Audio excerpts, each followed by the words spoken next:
Het belangrijkste nieuws van Curaçao in het Nederlands. Extra Journaal. Vers van de pers. Welkom bij Extra Journaal. Fijn dat u weer kijkt.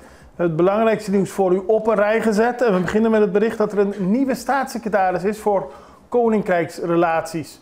Zoals bekend is vorige week het kabinet Schoof gevallen.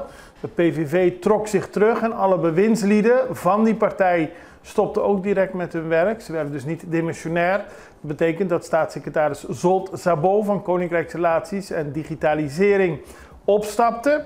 Gisteren en vandaag hebben de partijen in Nederland overeenstemming bereikt over de invulling van de nieuwe posten. En voor de staatssecretaris voor Koninkrijks en Relaties en Digitalisering betekent dat Eddy van Marem deze portefeuille nu zal krijgen. In ieder geval tot de verkiezingen van 29 oktober. Hij is nu staatssecretaris Herstel Groningen. Het is een Nederlandse politicus voor de Boer-Burgerbeweging, BBB. Hij was eerder ook statenlid van Groningen. En misschien wel een opmerkelijk detail. Hij was voorheen muskusrattenbestrijder. En gaat zich nu bezighouden met digitalisering en koninkrijksrelaties. Naast zijn staatssecretarischap voor het herstel van Groningen. Vanochtend invallen in Cerro Papaya. Er is vanochtend vroeg een inval geweest in een huis in Cerro Papaya. En er is nog weinig bekend over de achtergrond, maar er wordt vanuit gegaan dat dat te maken heeft met de schietpartij vorige week, waarbij een jongeman om het leven kwam. De politie heeft zoals gezegd nog weinig informatie gegeven, maar het schijnt wel om een lopende zaak te gaan. Vlees wordt flink duurder, dat meldt de Extra vandaag. De prijs voor rundvlees zal op korte termijn fors gaan stijgen.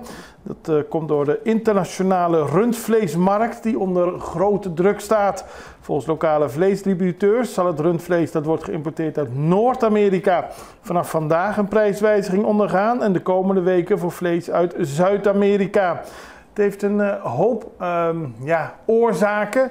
Zo wordt onder meer de klimaatverandering en de lage productie genoemd, de groeiende wereldwijde vraag naar vlees en de hogere kosten door de stijging van dierenvoer, energie en lonen. En dat leidt allemaal ertoe dat het vlees duurder wordt. Lo Martinez blijft voorlopig vastzitten, voormalig statenlid voor de KEM en nog steeds partijleider namens die partij. Miguelangelo Lo Martina blijft voorlopig vastzitten. Gisteren heeft het gerecht in eerste aanleg zich over de detentie gebogen. De advocaten van Martinez, Mr. Elben Peppi Silveran en Marije Vaders, deden een dringend beroep op de rechtbank om hun cliënt voorlopig vrij te laten in afwachting van aanvullende onderzoeken. Volgens de twee advocaten heeft het Openbaar Ministerie de zaak niet correct laten verlopen en houden ze bewust waardevolle informatie achter om zo hun zaak sterker te maken, terwijl er mogelijk veel gegevens zijn die in het voordeel van Martinez zouden kunnen werken, al dus de advocaten. Rechtermeester Bracht vindt die beschuldigingen echter tegen Martinez te zwaar wegen om hem nu voorlopig vrij te laten. En daarom blijft Martinez vast. De inhoudelijke behandeling van de zaak is op 20 augustus om 10 uur 's ochtends. Dan is de uitslag van de IFO-toets bekendgemaakt. Het ministerie van Onderwijs, Wetenschap, Cultuur en Sport heeft gisteren bekendgemaakt dat er ruim 1600 leerlingen de IFO-toets hebben gedaan in het afgelopen schooljaar. Daarvan gaan in totaal 1152 kinderen naar de VSBO. En zeg maar een derde, iets meer dan een derde, 436 leerlingen gaan naar de HAVO en 53 gaan naar de AGO. En tijdens de IFO-toets was er een bijzonder vervelend incident waarbij een leerling om het leven kwam bij de Collegio Erasmo Funderend Onderwijs. En daarom is er besloten dat die school de IFO-toets niet hoefde af te maken vanwege de impact van dit plotselinge overlijden.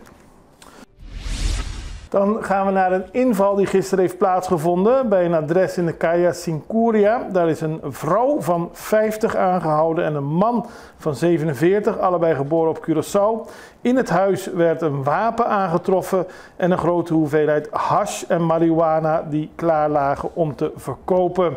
Ook was er geld in huis aangetroffen en heeft de politie de zaak verder in onderzoek. De twee zijn inmiddels aangehouden en zitten voorlopig nog vast. Dan heeft het parlement van Curaçao de nieuwe vaste commissies geïnstalleerd. En dat betekent dat we weten wie er in de huishoudelijke commissie, de financiëncommissie, de justitiecommissie en al die andere commissies zit. En wat opvalt, is dat er een grote hoeveelheid van de MFK-parlementariërs in de verschillende commissies zit. Als je bijvoorbeeld kijkt naar de commissie Financiën, zijn er 4 daarvan van de MFK, de grootste partij, de grootste fractie, en 3 van de andere partijen. En zo geldt het voor verschillende van deze commissies, wat betekent dat de commissies, als ze bijvoorbeeld naar het buitenland gaan, bestaan uit een grote hoeveelheid.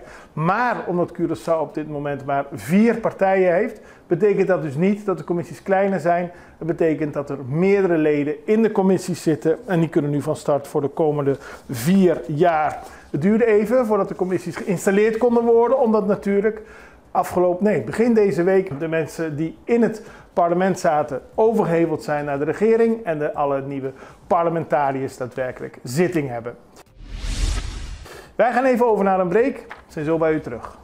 Extra in Nederland. Van Amsterdam tot Arnhem, van Groningen tot Maastricht, Extra is erbij. Volg Extra Digitaal en blijf op de hoogte van de belangrijkste ontwikkelingen in Nederland. Extra Digitaal is te zien op verschillende platforms en kanalen zoals WhatsApp, YouTube, Facebook, Instagram en ook TikTok. Wilt u ons op de hoogte brengen van een evenement of iets doorgeven? Neem contact op via WhatsApp, e-mail, Facebook of bel gewoon 06 1364 2945. Volg of abonneer je op Extra Digitaal. Klik aan en volg ons.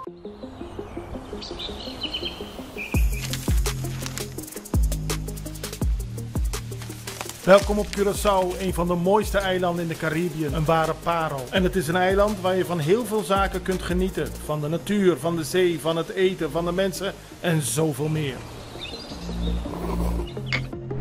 Curaçao is een eiland waar heel veel gebeurt op het gebied van politiek, cultuur, sport en zoveel meer. En Extra Journaal brengt het belangrijkste nieuws van Curaçao. Maar we hebben ook aandacht voor al het nieuws op Bonaire en Aruba en op de bovenwinden, Saba, Sint Maarten en Sint Eustatius. En we belichten al het nieuws van alle kanten. Het nieuws is duidelijk, actueel en vers van de pers. Extra Journaal, elke werkdag op Salto. Op Curaçao zijn we de hele dag bezig met het maken van Extra Journaal. Volg ons op je favoriete Amsterdamse zender, Tauro.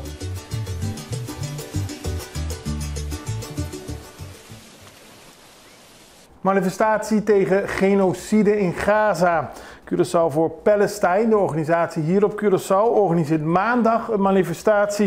Die begint om 6 uur 's middags vanaf Waaigat en eindigt om 7 uur 's avonds bij Fort Amsterdam. Het gaat volgens de organisatie om een burgercollectief op Curaçao dat zich heeft verenigd onder de vlag van Kosovo Palestina en de slogan Niet in onze naam. De eis is dat de regering van Curaçao duidelijk maakt aan de Nederlandse regering dat ze het niet kunnen accepteren dat Nederland in het Koninkrijk iedereen medeplichtig maakt op een enorme massamoord. Het gaat om ruim 50.000 Palestijnen, waaronder 16.000 kinderen die om het leven worden gebracht, of in ieder geval waarvan het leven in gevaar is gebracht. En dat komt omdat volgens de organisatie Nederland samenwerkt op militair gebied en andere vormen van samenwerking met Israël. En dat moet stoppen, omdat daarmee iedereen in het Koninkrijk de genocide medeplichtig aan raakt. En dat wil de organisatie niet. Om dat te laten weten, om iedereen de ruimte te bieden om zijn emoties erover uit te geven, is deze manifestatie. En om duidelijk te zeggen, niet in onze naam. En de oproep is, toon je solidariteit, we rekenen op je, neem je spandoek mee. Dan was er een medische evacuatie op Saba. De kustwacht heeft gereageerd op een medische noodsituatie. Dat gebeurde gisteren. Het was een noodoproep met een verzoek om dringende assistentie bij een medische situatie. En er ging uiteindelijk een duikboot, er ging onder meer een vaartuig naar een duikboot waar medische hulp nodig was. Bij aankomst troffen de kustwachtofficieren de bemanning aan die reanimatie uitvoerde op een mannelijke Britse staatsburger. En uiteindelijk werd de patiënt naar de wal vervoerd. Er werd geprobeerd om de man te blijven reanimeren. Hij werd overgedragen aan het ambulancepersoneel naar het ziekenhuis gebracht voor verdere behandeling. Maar de man is ondanks de snelle reactie en de voortdurende medische inspanning van alle betrokkenen helaas overleden. Dan gaan we nog naar voetbal toe, want de Gold Cup gaat beginnen.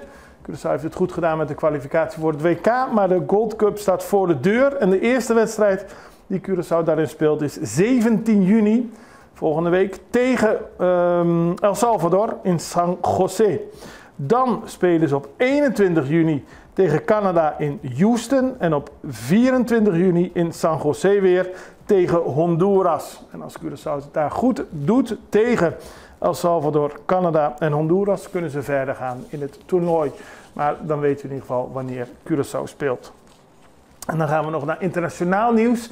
Want de Venezolaanse president Nicolás Maduro zegt dat de Amerikaanse regering een plan heeft geactiveerd om de regering van Gustavo Petro in Colombia omver te werpen.